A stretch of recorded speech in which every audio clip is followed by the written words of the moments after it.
नमस्कार, मैं हूँ श्रेया, आपकी एआई एंकर। आप सभी लोगों का दस्तक न्यूज में स्वागत है। आप देख रहे हैं दस्तक न्यूज का व्हाट्सएप बुलेटिन। तो चलिए शुरुआत करते हैं आज के बुलेटिन की।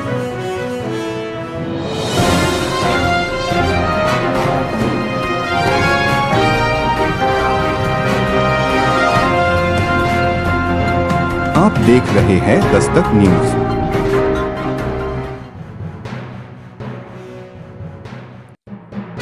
भारतीय संविधान वसुधैव कुटुंबकम की महान संस्कृति की भावना से परिपूर्ण है। हमारे देश में विभिन्न धर्म, जाति, संप्रदाय के लोग रहते हैं और हमारा संविधान इन सभी के अधिकारों को ध्यान में रखते हुए विविधता में एकता के प्रतीक के रूप में बनाया गया है। इसमें आवश्यकता अनुसार संशोधन किया जा सकता है, किंतु इसकी आत्मा को नहीं बदला जा सकता। ऐसे संविधान में बदलाव करना अर्थात घड़ी की सुइयों को पीछे करने के समान है।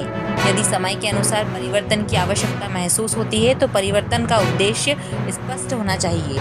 यदि हम संविधान को पूरी तरह बदल देते हैं तो यह देश की अखंडता को हटाने के समान होगा।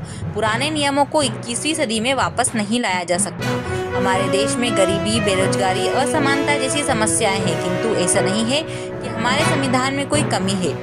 ऐसा नहीं लगता कि संविधान में किसी बड़े बदलाव की आवश्यकता है, ना ही यह उचित समय है किसी बदलाव का। फिर भी यदि बदलाव महसूस किया जा रहा है तो वैचारिक सहमति से आंशिक संशोधन किया जा सकता है। यह विचार पूर्व जिला एवं सत्र न्यायाधीश मुंबई से माननीय श्री जी.डी. पारीख ने भारतीय ज्ञानपीठ में आयोजित कर्मयोगी स्वर्गीय श्री कृष्णमंगल सिंह कुलश्रेष्ठ की प्रेरणा और पद्म भूषण डॉक्टर शिवमंगल सिंह सुमन की स्मृति में आयोजित अखिल भारतीय सद्भावना व्याख्यानमाला के 5वें दिवस पर प्रमुख वक्ता के रूप में व्यक्त किए। भारतीय संविधान में परिवर्तन की संभावना विषय पर अपनी बात रखते हुए श्री पारीख ने कहा कि जब हमारा संविधान बना तो संविधान समिति के सभी सदस्य विधानसभा से चुनकर आए थे। किसी व्यक्ति विशेष ने उन्हें नहीं चुना था। संविधान बनाते समय हर खंड पर बहुत चर्चाएं हुई, महीनों तक मंथन किया गया और विचार के बाद जो मसौदा तैयार हुआ उसे डॉक्टर अंबेडकर के नेतृत्व में निर्णायक रूप दिया गया। डॉक्टर अंबेडकर भी जनता द्वारा चुनकर ही आए थे। समारोह की अध्यक्षता करते हुए पूर्व जिला एवं सत्र न्यायाधीश श्री शशि मोहन श्रीवास्तव ने कहा कि संविधान समिति ने संविधान बनाते समय विश्व के सभी उपलब्ध संविधानों का अध्ययन किया और उसके पश्चात हमारे संविधान की रूपरेखा तैयार की गई थी। समिति के कई सदस्यों का मानना था कि भविष्य में संविधान में बदलाव की संभावनाएं नहीं रखी जाए, किंतु नेहरू जी ने कहा कि यदि इस तरह का संविधान बन जाता है तो यह देशवासियो68 के हित में नहीं होगा। इसलिए संविधान में समय की मांग और आवश्यकता के अनुसार संशोधन का लचीलापन होना आवश्यक है। अनुच्छेद 368 के अंतर्गत विधानसभा के संशोधन की प्रक्रिया की संभावना रखी गई, किंतु संविधान के मूल स्वरूप में परिवर्तन संभव नहीं है। संसद एक प्रकार से जनता का प्रतिनिधित्व करने वाली संस्था है जो जनता द्वारा कानून बनाती है। आज ऐसा वातावरण निर्मित हो गया है कि प्रत्येक दल अपने विरोधी दल को दुश्मन की तरह देखता है। यह निश्चित ही दुखद और चिंतनीय स्थिति है। कार्यक्रम के आरंभ में संस्थान की शिक्षिकाओं द्वारा सद्भावनापूर्ण गीत की प्रस्तुति दी गई।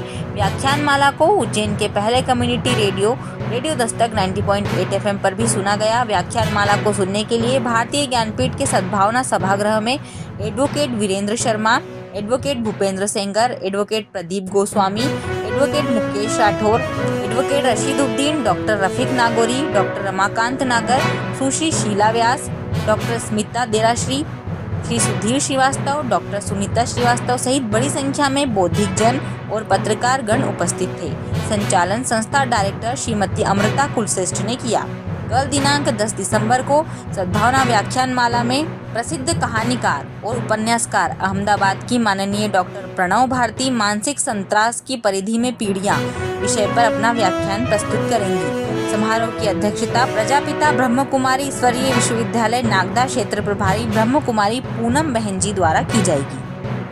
आप देख रहे हैं दस्तक न्यूज।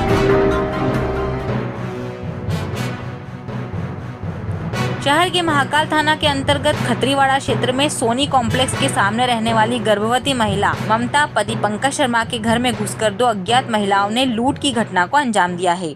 ममता शर्मा ने बताया कि सुबह लगभग 11 बजे के करीब वह घर में अकेली थी। तब दो अज्ञात महिलाएं घर में घुसी और उसके चेहरे पर कपड़ा बांधकर स्टोर रूम में उसे बंद कर दिया। महिला ने अपने पति पंकज शर्मा को स्टोर रूम के अंदर से ही फोन लगाया। पति महाकाल मंदिर में पंडिताई का काम करते हैं।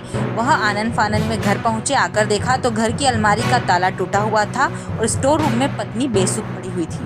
पत्नी की हालत को देखते हुए पंकज शर्मा उन्हें डॉक्टर के पास लेकर गए। शाम को महाकाल थाने पर पहुंचकर शिकायत दर्ज कराई। पूरे मामले में महाकाल थाना पुलिस आसपास के सीसीटीवी कैमरा चेक कर रही है और घटना की जांच की जा रही है। महिला ने बताया कि लूट की वारदात करने वाली महिलाओं ने अलमारी का लॉकर तोड़कर 20,000 रुपए नकद सहित 1 तोला की सोने की झुमकी और 200 ग्राम की चांदी की पायल और कुछ कपड़े साथ ले गई हैं। पंकज शर्मा का परिवार 4 महीने पहले ही यहाँ रहने आया है। अभी आप सुन रहे थे आपकी एआई एंकर श्रेया के साथ दस्तक न्यूज का व्हाट्सएप बुलेटिन। अगर आपको पसंद आया हो तो लाइक शेयर कमेंट जरूर करें। हमारी और भी खबरों को पढ़ने के लिए dastaknews.com को लॉगिन करें। आज दीजिए इजाजत। आपकी डिजिटल एंकर श्रेया को धन्यवाद।